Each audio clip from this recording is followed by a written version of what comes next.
Welcome back everybody to another bite-sized Minecraft video. I got a custom shulker box packing system for you today. I was really surprised to be able to come up with this in survival mode, and I figured it was such a cheap, quick little design, and I was so proud of it that I figured I would make a quick little tutorial. So you can see if we got a shulker box in here that's almost full. You see it's counting down in the bottom there, and if we fill it up, it's actually going to break and go into this chest right here. So you can see we got an input chest, and we got our extra box chest. So if we put some stone into this one, this should fill it up the rest of the way, and the magic should happen. So let's stick this in there, and I just went with 4 under, so you get a little bit of a delay. There you go, so you can see it happen, and we got our box down in the bottom. So we can also kind of rapid fire test this. So what we can do is over here, we've got more stone, and we have a whole bunch of these boxes that are almost full.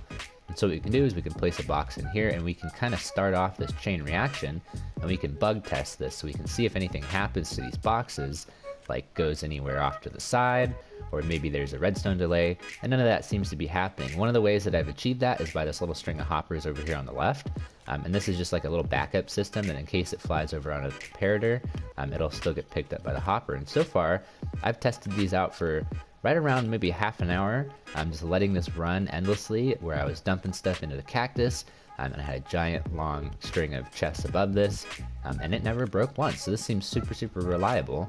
Let me show you how to build it.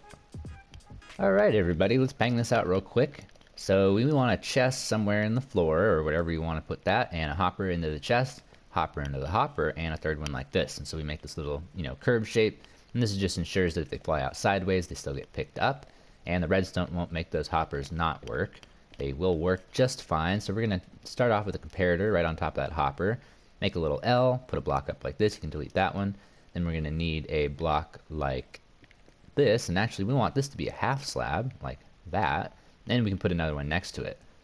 Okay, so now we need a redstone block, which is kind of where the whole trick to this comes from, is because I didn't realize somehow when I was placing all of this stuff down, I accidentally made a shulker box packing system by putting the redstone block right next to that comparator, and it works out great. So check this out. We just need to get our repeaters out again, a couple pieces of redstone dust like this up the gap. We can put another one there, repeater there, and this bottom repeater wants to be on some delay. You can tweak this, it's not too particular, it just needs to be longer than the piston up above it, which is where this goes, right there. You want a half slab on the piston, half slab on the hopper, and this is where your shulker box is going to be, right there in the middle. So we want also a dispenser facing into the shulker box to fill it up, or to dispense a new one when it's empty. We can put a hopper into it, and you can put the hopper in the side, in the back, in the top, doesn't really matter. We just need another hopper facing into where the box is going to be. So temporary block, hopper, and there you go. Now we can put some trap chests and normal chests up here so you can access both of them, and so they're close together, so we can do that like this. Okay, and I think that that's a completed design. We just need a facade. We need to block it up a little bit just because those things, like I said, can fly off to the side sometimes. So these back blocks are pretty necessary, and these front blocks, are pretty necessary as well, especially this one right here, and a half slab, and there you go. I think that that's a pretty much 99.9% reliable design. I don't think that this should ever break if you've built it just like me.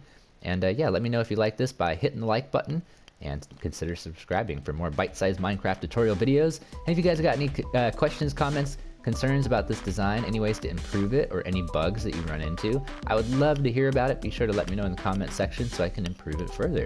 Thanks for watching, guys. Have a great rest of your day. Bye-bye.